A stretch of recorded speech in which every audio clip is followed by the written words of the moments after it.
Welcome learners. We are at our auxiliary probability part 3. Okay. This be, been and being is a headache mostly for the learners and especially for the students who are dealing with error correction and omission. Now understand this, just understand, especially this be, been. We'll take one by one. This be is equal to is rm, was verb. So whatever happens to is rm, was were, same treatment happens to be. Whatever is incorrect with is rm, was were, is equally incorrect with be. Look at this. He is smart. Okay. He is an astronaut or a doctor.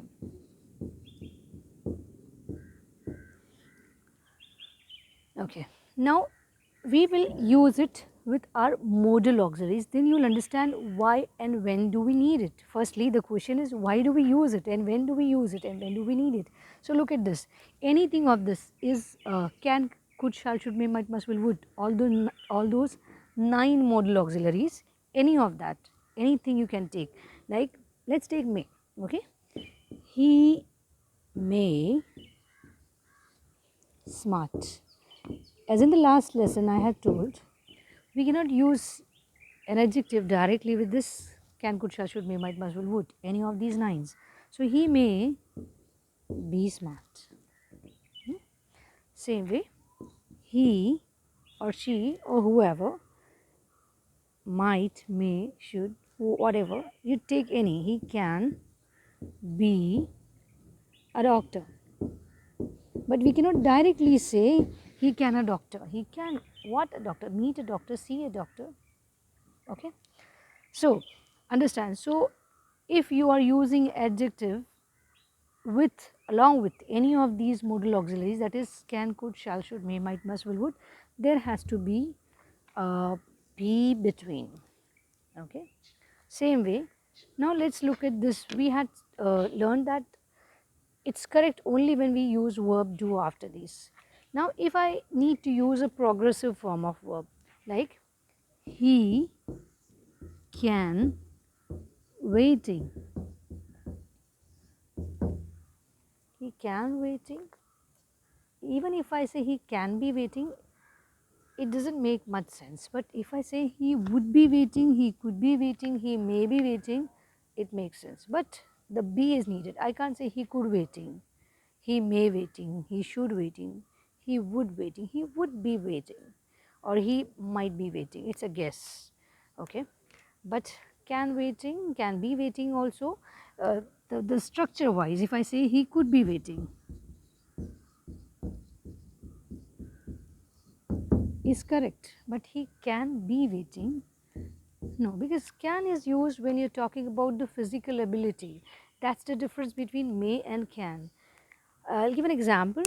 After the fracture, the sportsman asked his doctor, can I play in my next or in my upcoming tournament? Let me just repeat. After the fracture, the sportsman asked his doctor, can I play in my next tournament? Same situation, the same person to another person. The sportsman asked his coach, may I play in the next tournament? Understand, in the first instance he was asking considering his physical ability. In the next instance he was asking for permission. So that is the difference between may and can.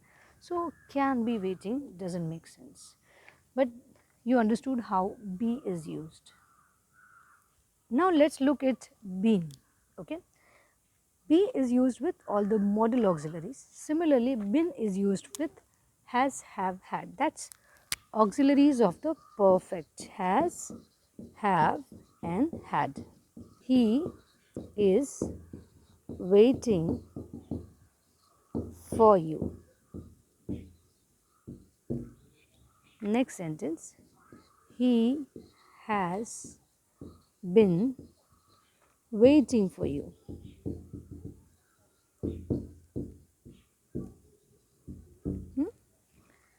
if you replace this, he had been waiting for you.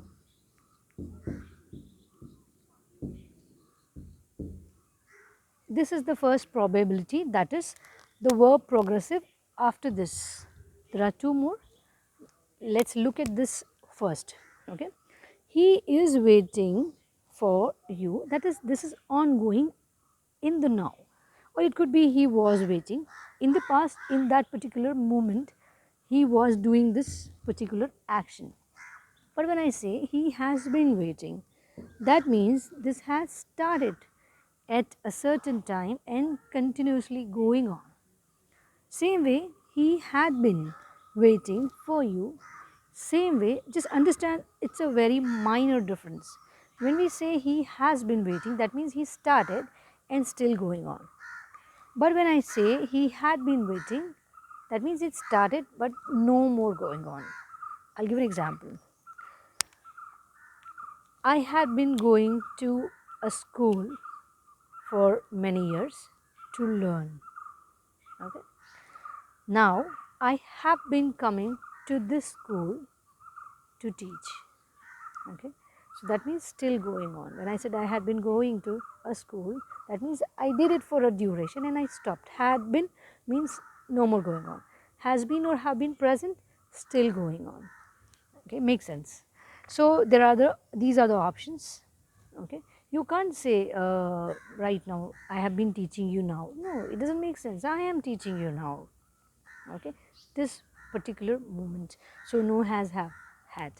So is this clear? So he is waiting for you for that particular moment, ongoing action. He has been waiting for you, started at a point, going on even now. He had been waiting for you, started at a certain point, no more going on. Okay. So this is one probability of, when you see been, that is has, have, had, been plus verb progressive, what can be incorrect? He has been, okay, I'll write here, he has been, go, he has been, went, he has been, goes. Okay. So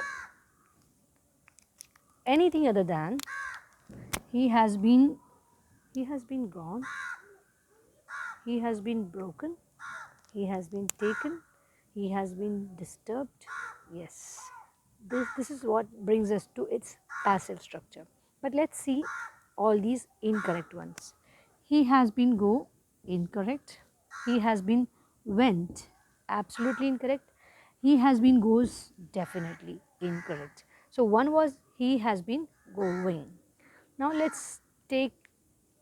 me take you to the next one. I hope that's clear so far. Now look at these sentences. He has been breaking, he has been broken. Now, when we say he has been breaking, that means he is the one who is doing the action. This becomes your subject. He has been breaking, he is doing this work. Now, he has been broken, he has been breaking, subject. This is the active sentence. He is the one who is doing. When I say he has been broken, that is, this thing has happened to him. So this becomes your object. He has been broken by something. Okay, suppose he has been breaking promises. He has been broken by her promises. So only when it is passive, only when it is passive structure, then you use the participle form after been. Otherwise, in all active sentences, there is the only one probability, that is verb progressive. Makes sense? We saw been with verbs. Now let's see the other option, that is he has been smart since his childhood. Same way, if I make it he had been smart, that means no more. Or he has been an active child. He had been an active child means no more. That's the difference between has and have. But Been, smart, adjective, possibility is there. He has been a teacher since I know. Again, a noun. So you can use it, but with this. If you say he has a teacher, that means he possesses somebody. Okay, he has beauty, noun. But can we say he has beautiful? No, he has. No, she has. He has been handsome. He has been handsome. She has been, or she had been beautiful. No more. She is no more beautiful. Okay. So these are the probabilities. Now let's move to being. Now let's look at how and where being is used. He is breaking hearts.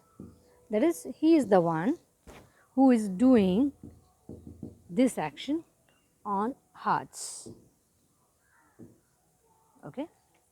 Whenever we are talking of progressive in a passive structure from the object's point of view, okay, this active sentence is spoken from the subject's point of view. To make it simple, in an active sentence, subject is the hero, and in a passive sentence, object is the hero. Okay. Hearts are being broken. Okay, that is, we are talking about this thing, okay, from their point of view. Like, he is cheating, I am being cheated, okay, or I am teaching you, but you are not being taught. No, you are being taught, but it doesn't, in usual spoken sense, we don't use this kind of passive structure. Passive structure is mostly needed for reporting or report writing. When you are reporting something, not even storytelling, you don't use passive.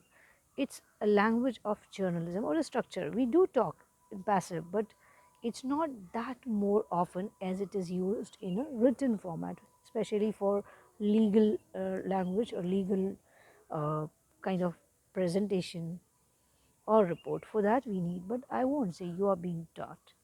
Okay, you are learning. So understand. Now one more usage. He is being arrogant.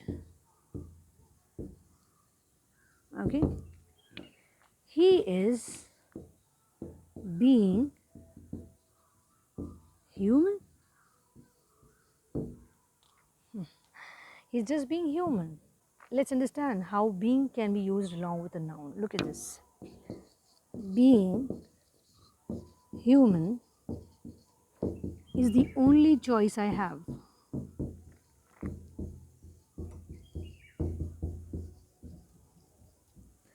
Here again, this entire thing is your noun phrase. I don't want to complicate this explanation even more, but just to make you understand, being what? Whenever you are confused, the next word is an adjective or a noun. You just ask a question. If your question becomes what and you get an answer, the answer for that what is a noun. So, being what is the only choice? Being human. Just get it. So, now this be, been, been, the usage perspective is made clear. So far we have learned about all the 23 auxiliaries: is, are, am, was, were, do, does, did, has, have, had, can, could, shall, should, may, might, must, will, would, be, been, being. There is one more. We will let it be. This is all for now. Catch you soon. Keep learning. Thank you.